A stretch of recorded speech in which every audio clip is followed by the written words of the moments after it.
Welcome. My name is Ken Conley. I'm standing in London, England, and I want to tell you a story. I want to tell you a story about bloodshed, about men burning at a stake, about mystery, about intrigue, about spying. I want to tell you a story about courage and of commitment. I want to tell you the story of this book.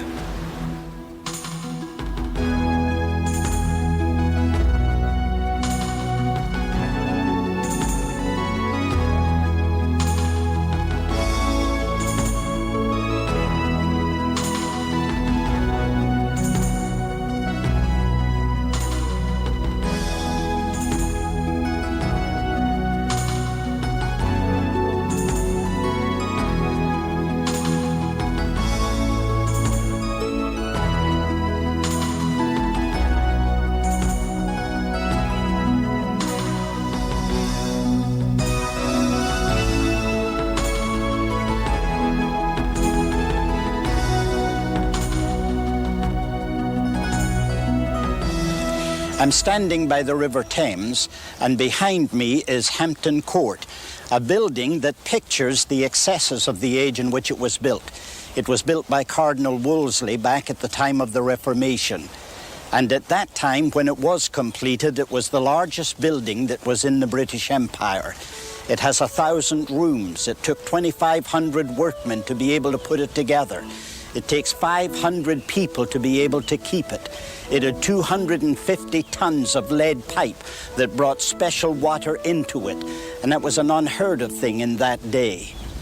But it was in the same place on Monday, on January the 6th in 1604, that James I, the new King of England, had been meeting with 50 to 60 prelates, trying to resolve problems that were in the church at that time.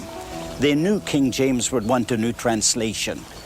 But that's not the first translation of the Bible into English. For that, we've got to go back 230 years. This church is located in Lutterworth in England. It's only a village, but it's 700 years of age. Back in 1374, Dr. John Wycliffe, who was the president of the Balliol College in Oxford, became the pastor of this church. John Wycliffe made such an impression that he left his influence on generations to come. Many things may have caused that influence, but one is notable. He gave us, for the first time we ever had one, a Bible in English. That Bible wasn't taken from the Greek or the Hebrew because nobody in England knew Greek or Hebrew. Latin was the religious language of that day, and he just simply translated from Latin, but into the language that common people would understand. And then he gave that Bible to his Lollard preachers, and he sent them out to teach the people in the marketplaces and in the fields what it meant to have a message from God in the Bible. Significant thing about the Bible was that it was handwritten. It took 10 months to make one copy. And for one copy, it would cost £40 to be able to buy it. Now, £40 then is not what it is today. They must have written so many of these that they were spread all over the country, burned wherever they were found, and yet today there's 170 copies still surviving. There were so many of John Wycliffe's preacher boys who gave their lives for their faith that over in the city of Norwich, for example, they called the place of public execution the Lollard's Pit. But they didn't get the courage to take up the body of John Wycliffe for 44 years. Then they took it out of its grave and they burned the bones to ashes, and they took the ashes and they emptied them here into the River Swift. They were intending that they would close the door on his influence. But look what they really symbolically did. This River Swift flows into the Avon. The Avon flows into the Severn. The Severn flows into the Bristol Channel, and the Bristol Channel empties out into the oceans of the world. In fact, symbolically, they opened the doors and let his influence out.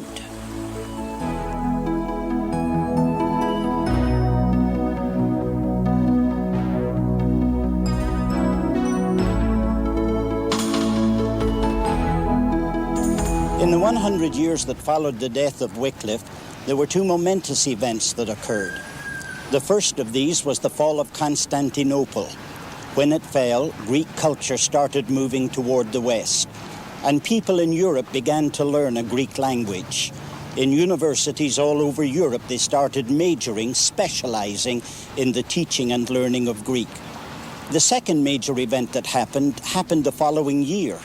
It was the invention of the Gutenberg press with movable print. When that occurred, they began to have the ability to print things they had not been previously able to do, and the first thing that they printed was a Latin Bible. Of course, it brought freedom, but not freedom for everybody. The limited freedom that it brought was in the academic world, but they were still committed in the religious world that there would be no Bible in the vernacular of the people. They were not going to allow a Bible to be printed in English, since in 1407 they had passed a law forbidding it, and they were not going to rescind that law. That makes this famous Tower of London, which is just behind me here, not so famous in that day. It was infamous because its rooms were filled with people. Many of them were burned to death, and where they were burned is only about 2 miles away from here, in a place called Smithfield. It was right here in this area where they put the stakes, and then they built the timber around the stakes. They would bring the person and chain them to the stake and then ignite the timber, and their flesh would literally burn until they died. Those dear people died in order that you and I might have an English Bible in our hands. You can't help but being emotional standing on a spot where these things occurred, because I think of all the good people that died here, men like John Lambert.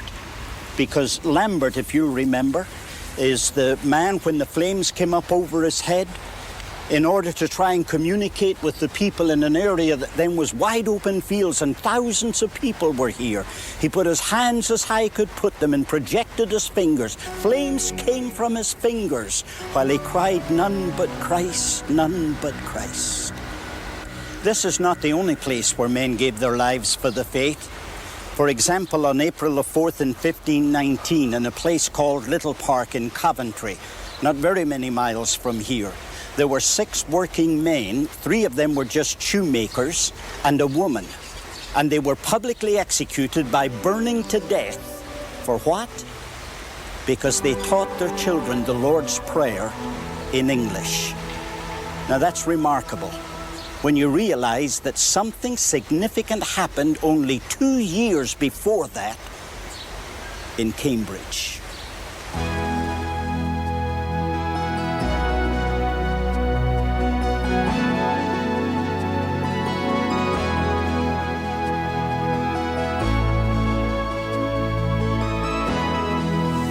It was during the persecution of those days by the leading religious authorities against any expression of religion in any other language except Latin that a young man named Thomas Bilney used to walk these streets in Cambridge. He had been soundly converted to Christ by reading the Greek New Testament of Erasmus, and immediately trying to share his faith had gone to the White Horse Inn, where the sophists of his generation used to meet. It was the Mars Hill. The end result of his meeting there was that many of the leading professors at Cambridge University here were being converted to Christ. That immediately attracted attention.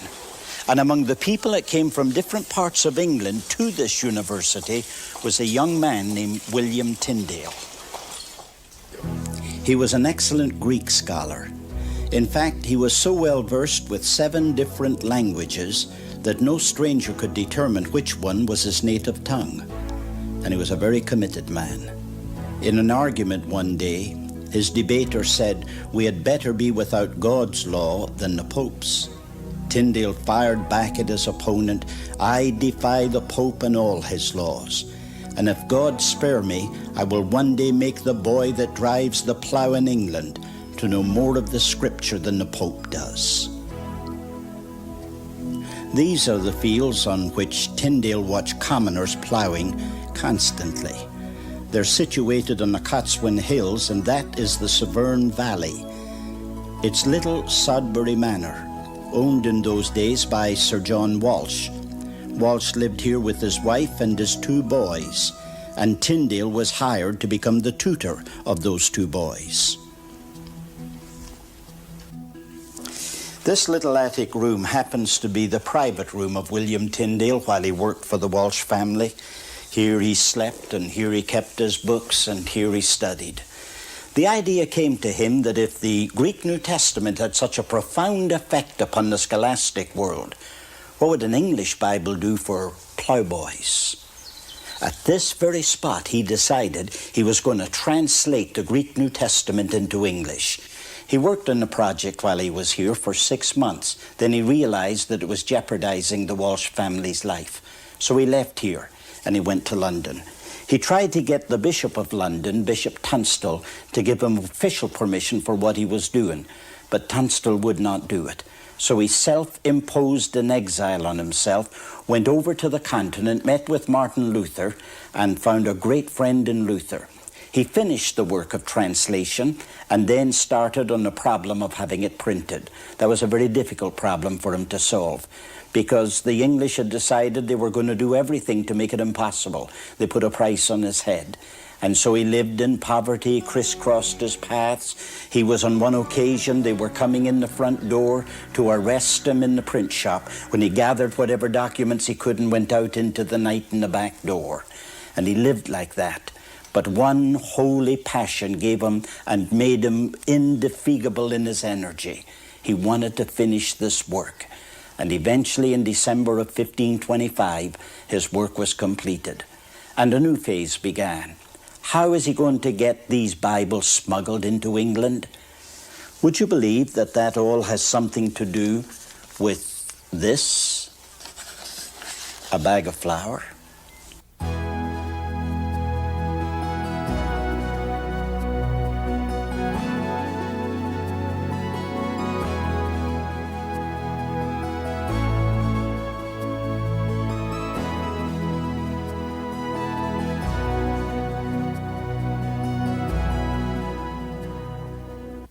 I'm standing now where the Port of London was in the days of William Tyndale.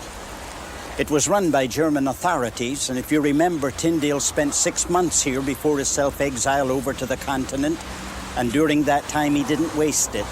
He became acquainted with these authorities. He got to know them so well that they would help him when he wanted to get his Bibles into this country. Or the flour. Well, that came into this port as well. It was in sacks. And in the middle of those sacks of flour, Tyndale's Bibles. They came in such a large number, they spread all over the country and took England like a shock wave. It's a little bit ironic, but right across the street, he stands in the form of a statue, and he's looking down right on the place where his Bibles were smuggled into this country. Thousands and thousands of his Bibles came into England. But why, today, is there only one completed copy of that 1526 New Testament?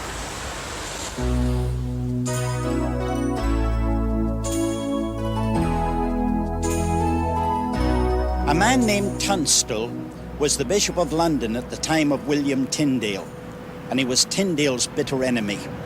He did everything that he could to frustrate what Tyndale had in mind, and whenever he could find one of the Bibles, he would bring it here to St. Paul's Cathedral and ceremoniously put it on fire. It was here that he fervently preached against what William Tyndale was trying to accomplish. He was so frustrated that he decided he would go to the extreme measure of getting all the money available he could get, go over to the continent and buy all the Bibles to be bought and bring them all here, burn them, and that would be the end of it all. He had a man by the name of Augustine Pakistan, and Pakistan was a merchantman that did a lot of trade over there. He asked Pakistan if he would arrange to buy all the Bibles that he could find. Pakistan agreed. But what Tunstall didn't know, Pakistan was a friend of William Tyndale's. When he bought the Bibles, he paid 4 times the price of a Bible in order to buy one, allowing Tyndale to reprint 3 in place of it. And so it turned out to be that the very man who was trying to destroy the project was actually paying the cost of it. However, in 1535, Tyndale was captured. It was a friend that betrayed him. He spent 1.5 years in the castle at Volvord, working on the translation of the Old Testament. That was his life's passion, and he couldn't get away from it. And then in October of 1536, they took him out to die. He was tied to a stake where the timber was around to ignite and burn him to death. But there's another part to that. They put 2 holes in the stake. They threaded a piece of wire through those holes that went around the throat of Tyndale, and they determined that he would die by strangulation as well as by burning at the same time. The last chapter in a great man's life. And the last words that he spoke just before, when the flames were coming up and before they pulled the wire: "Lord, open the eyes of the King of England."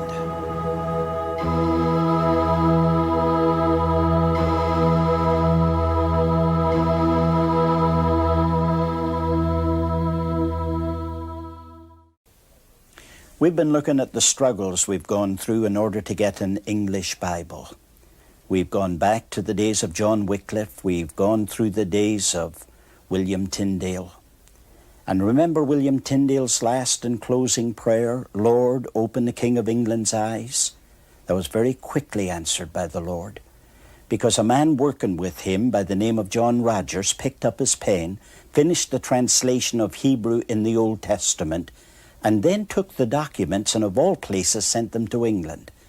And when the printer received them, he was so impressed by them, he sent them to the Archbishop of Canterbury in an effort to get approval to have them openly published. The Archbishop of Canterbury attempted to get the King of England to approve it, and he accomplished it. And it's really a miracle, because if you look at the end of the book of Malachi, William Tyndale's initials are as big as they can be.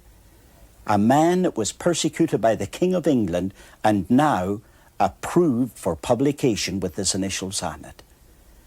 However, there were footnotes, and they were very strong.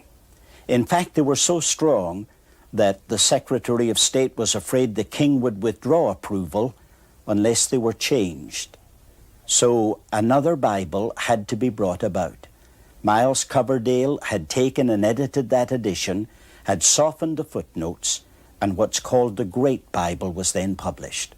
The Great Bible was required by the King of England to be posted in every parish church, available for anybody to read whenever they wanted to read it, a reader provided if they could not read.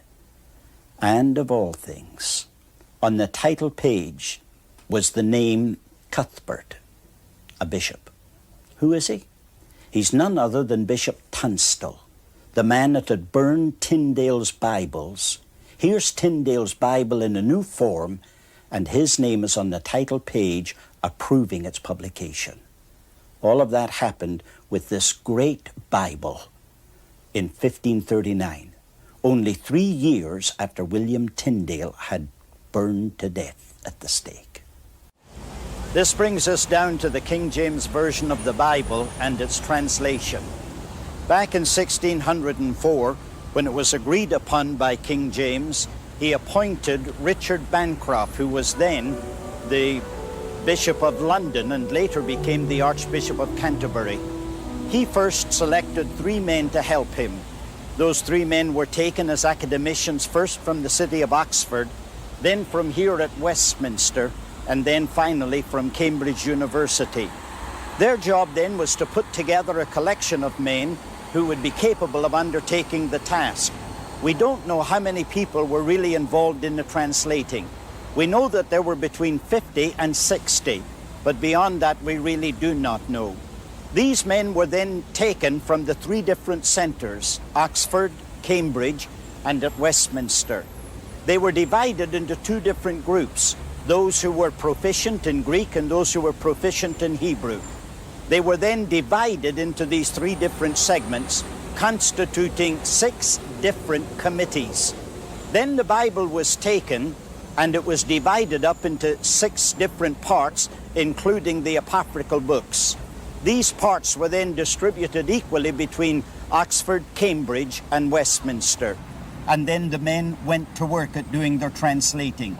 Once a man had finished one of the jobs, he was then to read it before the entire committee, And whatever was finally decided upon must be agreed upon by the committee.